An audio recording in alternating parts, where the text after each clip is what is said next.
Welcome viewers. Today on TV Box Stop I have a review of another TV box from the H96 line, and this time it's running on the new Rockchip RK3318 CPU. This is the H96 Max, and it's my first TV box running on this new CPU after taking a break from the poor performance of their previous models in 2018. So it has a chance today to redeem itself, and let's see if it was worth giving it a try. Stay tuned, that's coming up next.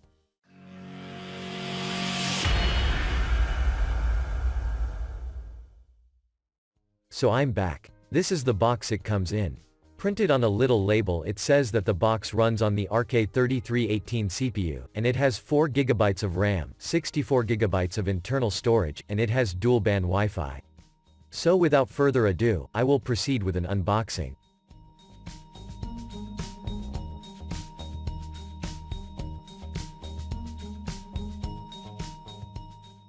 So in the box you have the usual stuff. You have the H96 TV box itself. You get this infrared remote. It's a standard remote, and it can come in handy for basic navigation and special features that may require the use of the stock remote, but other than that, as an advanced user you may want to consider using a wireless air mouse for easier navigation. See the link in the description area for a good selection of wireless air mouse and mini touchpad keyboards. You get one HDMI cable, a 5 volts 2 amps power adapter, and a user's manual. And now a quick look at its design and input-output peripherals. The body is made of plastic, and it has the H96 Max logo on top of one of those custom artistic designs we have been seeing online lately. To the rear of the box, you have one HDMI port, one Ethernet LAN port, one audio-video port, and the DC power input. To one side you have one USB 3.0, one USB 2.0, and a microSD card reader. It's blank on the other side. To the front you have an LED clock display. And below the box you have lots of ventilation holes. I will now set it up on my TV and capture card and continue. So I've connected the box and initiated the boot up process, and what you'll see is a standard Android boot up animation for a few seconds, and then you are taken to the launcher. So the launcher has a new transparent design, and it's pretty basic, with large main buttons without customization options, and a shortcuts bar at the bottom for adding shortcuts to the launcher.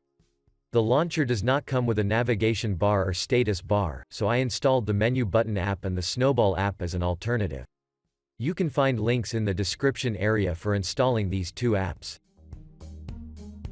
In the settings area you have the following options: 4K resolution up to 2160p at 60 Hz,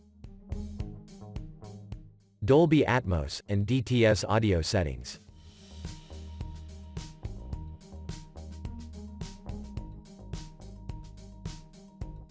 And there's an option to control the behavior of the power button. There is no root switch option, Dolby Vision options, or CEC control options. I achieved HDR display when I played a 4K video sample, as the HDR icon appeared in the top right-hand corner of the television screen. So there's the possibility that Dolby Vision is enabled by default in this box. In the apps section they have pre-installed the following: the AirScreen app, Chrome browser, ES File Explorer, 2 other file browsers, the Lightning app, Netflix, the Google Play Store, Amazon Prime Video, RKMC, and YouTube. I have already installed 2 apps of my own, so I will now install the rest needed to complete my review. To begin testing the features of this box, I first tried to install an alternative launcher. I tried various launchers and they all refused to install on this box, even if I tried sideloading them. Next, I installed a screen rotation app, and I am happy to report that it works.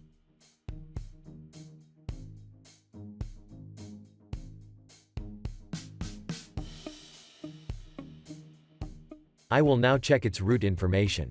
It shows that the box is rooted, running on Android 9 operating system. There is no root switch, so I caution all users not to attempt updating the Super User app, as it will put the box into a permanent boot loop that can only be fixed by a flash of the firmware. And now its DRM information. It shows that the box has Google Widevine Level 3 and no HDCP protection. This means that Netflix will only show in standard 480p quality. And now we take a look at its system and hardware information. The manufacturer of this box is Rockchip, and the model is the H96 Max RK3318. It comes with 4GB of DDR3 RAM, and 64GB of internal storage, from which this is the remainder. The Bluetooth version is 4.0, indicated by the 4+, and I will connect a gamepad to it later in the video. The CPU is a 64-bit quad-core ARM Cortex-A53 CPU running up to 1.1 GHz in 64-bit mode. The CPU is configured with 32 and 64-bit ABIs, allowing the box to run both 32 and 64-bit applications. The display is powered by the ARM Mali 450MP processor, with a refresh rate of 60 Hz and OpenGLES version 2.0, which is not the best option for gaming.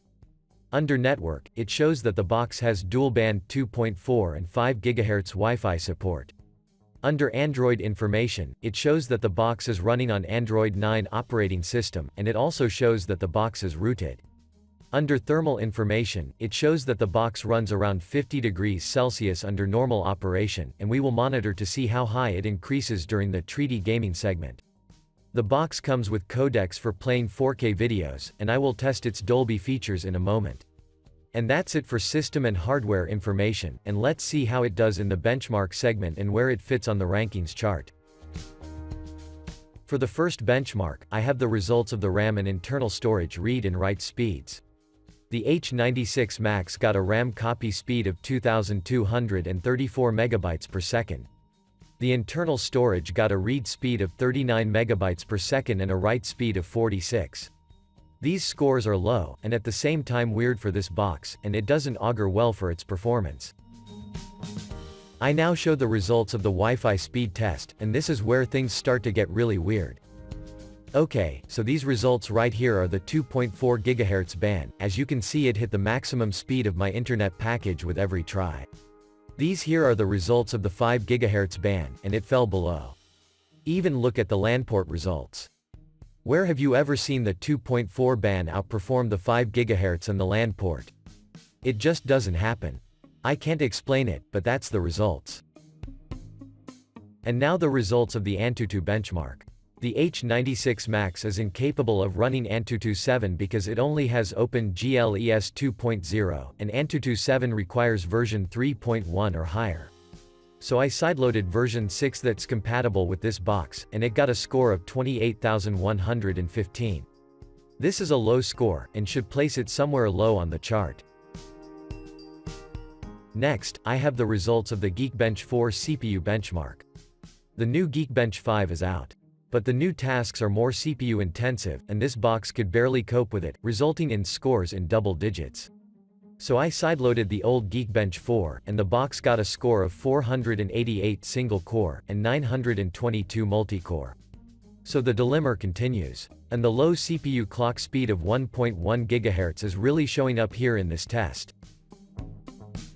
The final score is from the Ice Storm Extreme GPU benchmark.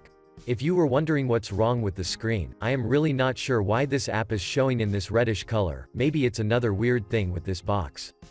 Nonetheless, the box got a score of 1,618 in the Ice Storm Extreme test. It couldn't run the SlingShot test because it only has OpenGLES 2.0. And that's it for the benchmarks, and let's see what happens when posted up on the chart. So after punching in the scores, the H96 Max placed at position number 31, beating only the AceMax MX Cube, and this is yet again another disappointing performance by the Rockchip CPU, and this is probably the worst of all the H96 models ever released. Rockchip needs to step up their game and release better performing chipsets, because eMMlogic is killing them right now.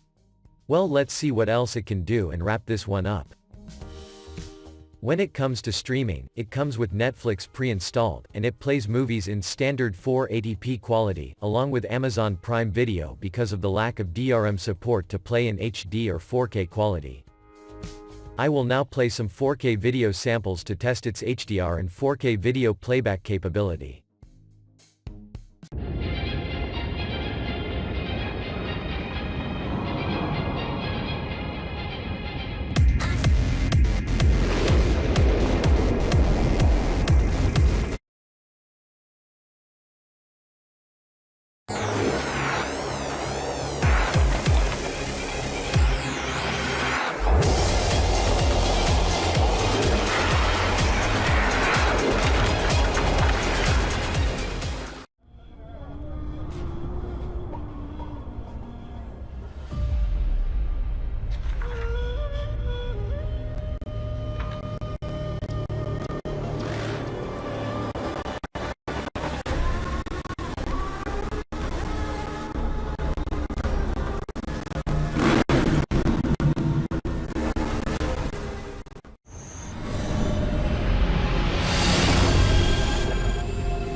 So the 4K playback is not the smoothest, and the box had issues with the audio of most of the files.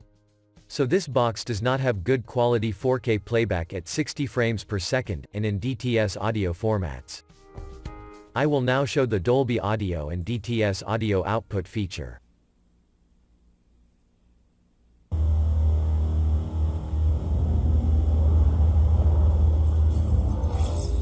That one's still breathing.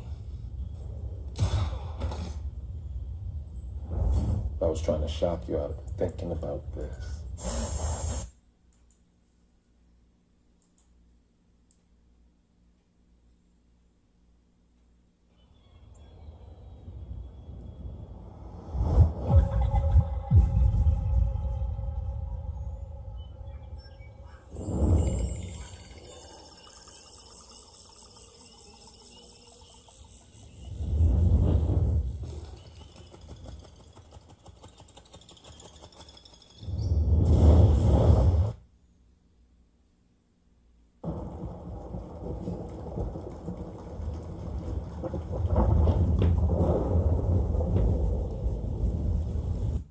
So the Dolby and DTS audio features work, but the video playback has issues. So for the final demonstration I will play only one game, because we already know that it isn't powerful enough for gaming, so this is just for those who would like to see how it plays.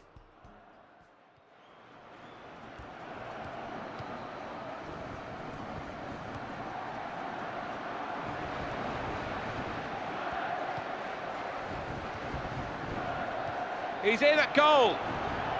Gone in strongly.